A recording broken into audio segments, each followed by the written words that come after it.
Awas nanti kalau masuk ke lubang telinga waktu mau menyelam, pegang hidung, pegang telinga. Katanya nanti kalau masuk puasa batal. Karena pertanyaan pertama Ibu Nurmala, Assalamualaikum Ustaz. Waalaikumsalam warahmatullahi wabarakatuh. Apakah memakai obat tetes mata dapat membatalkan puasa? Obat tetes mata tidak membatalkan puasa. Obat tetes telinga tidak membatalkan puasa.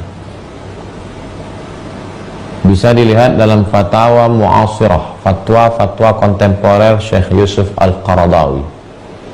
Adapun dulu kita kecil waktu mandi di sungai dipesankan awas nanti kalau masuk ke lubang telinga waktu mau menyelam, pegang hidung, pegang telinga. Katanya nanti kalau masuk puasa batal. Karena memahami idkhalus syai' fil jauf, memasukkan sesuatu ke dalam rongga. Kalau masuk sesuatu ke dalam rongga maka batal puasa. Maka yang dimaksud dengan rongga di situ adalah al-ma'idah, masuk ke dalam tenggorokan dan lambung. Sedangkan masuk ke telinga, tetes tak batal. Masuk ke mata tak batal. Bagaimana dengan suntik? Suntik terbagi dua. Yang satu suntik obat tidak batal. Sedangkan yang batal itu adalah suntik makanan, infus. Itu baru batal. Begitu fatwa Syekh Yusuf Al-Qaradawi. Sudah kami terjemahkan dalam buku 30 fatwa seputar Ramadan, Syekh Qaradawi, Syekh Atiyah Saqar, Syekh Ali Jum'ah. Bunga rampai 30 fatwa seputar Ramadan. Begitu juga dengan obat asma. Obat asma, sesak napas disemprotkan tidak batal karena dia tidak masuk ke dalam, hanya melapangkan rongga pernafasan. Dua, Cahya Arafahni, Ustadz, apa boleh seorang ibu membantu anaknya mengqadha puasa karena sudah mau masuk Ramadan belum selesai mengqadha puasa? Orang hidup tidak ada mentransfer amal. Anaknya punya hutang puasa 20 hari karena hamil atau menyusukan anak. Lalu kemudian ibunya kasihan, puasa kau 20, mak 10, kau 10. Tak bisa. Yang bisa itu adalah kalau emaknya meninggal dunia, punya hutang puasa, anaknya berpuasa.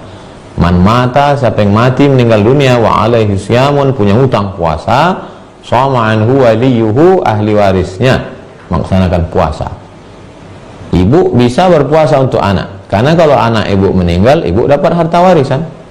Maka anak ibu meninggal, ada hutang puasa, maka ibu laksanakan puasa untuk almarhumah.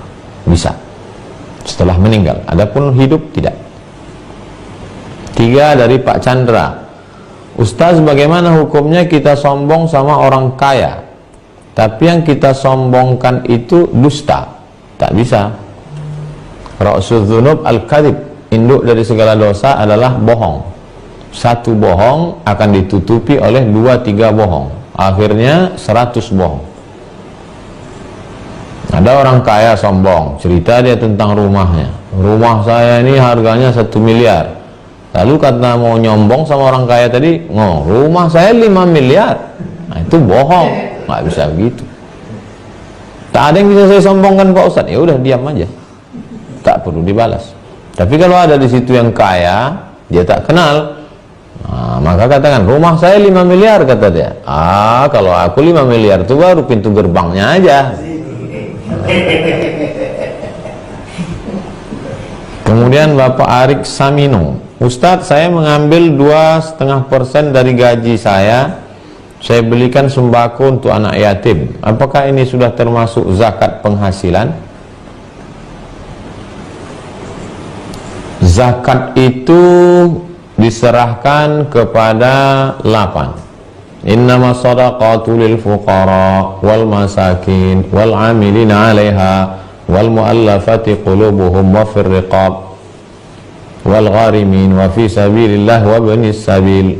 Oleh sebab itu ketika Bapak serahkan 2,5% ke fakir miskin, maka sudah termasuk zakat karena masuk dalam asnaf yang 8. Sahabat-sahabat boleh ta'jiluz zakah qabla awaniha, boleh menyegerakan zakat sebelum masuk waktunya. Jadi kalau zakatnya biasa diserahkan setahun sekali bulan Zulqa'dah, boleh disegerakan di bulan Sya'ban, Ramadan, Syawal, Zulqa'dah, padahal 3 bulan lagi, boleh sekarang disegerakan, berikan ke fakir miskin. Saudara-saudara kita sekarang amat sangat membutuhkan. Hitung tetangga kita, kata Imam Sufyan Ats-Tsauri, tetangga itu 40 rumah ke depan, 40 rumah ke belakang, 40 rumah ke kanan, 40 rumah ke kiri.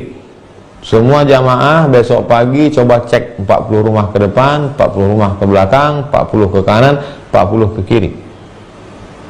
Kita amalkan kaji kita malam ini.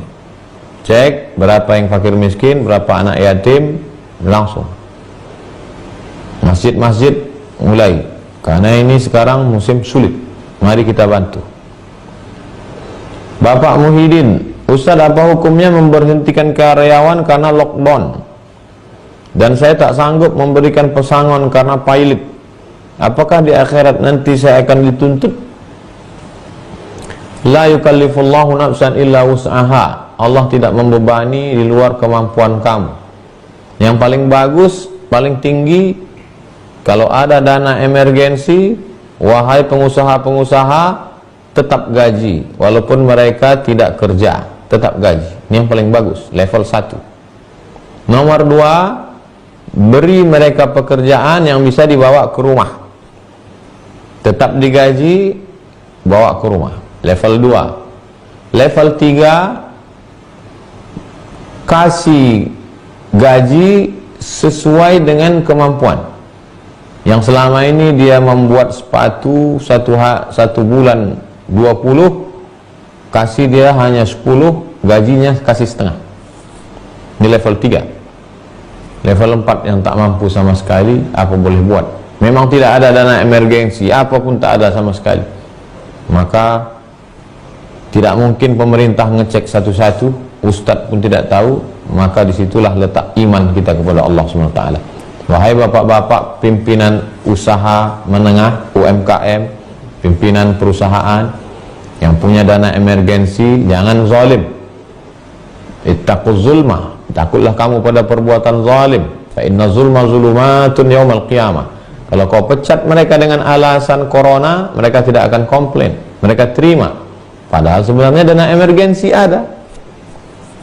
Lalu kemudian mereka mengadu kepada Allah SWT. Maka uang yang kau tahan itu, kau simpan itu, nanti akan keluar juga dalam bentuk jantung koroner, diabetes, kebakaran, pilot kerugian. Sini kita sedang diuji iman. Karyawan diuji keimanan mereka, kesabarannya. Pengusaha-pengusaha diuji keimanan mereka, kejujuran mereka. Yang jujur mati, yang tidak jujur pun mati juga.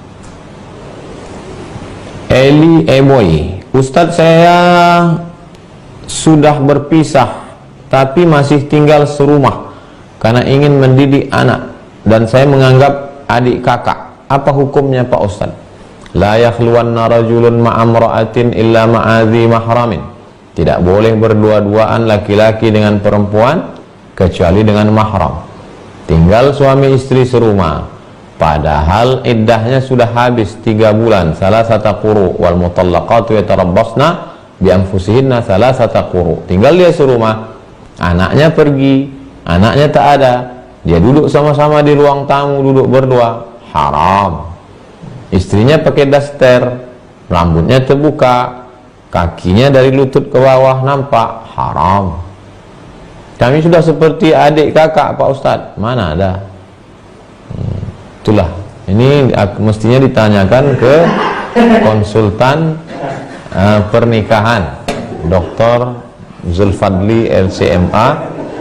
Bukunya akan keluar 44 tanya jawab pernikahan. Kantor di Jalan Sekuntum, lantai 2, toko UAS Original Store.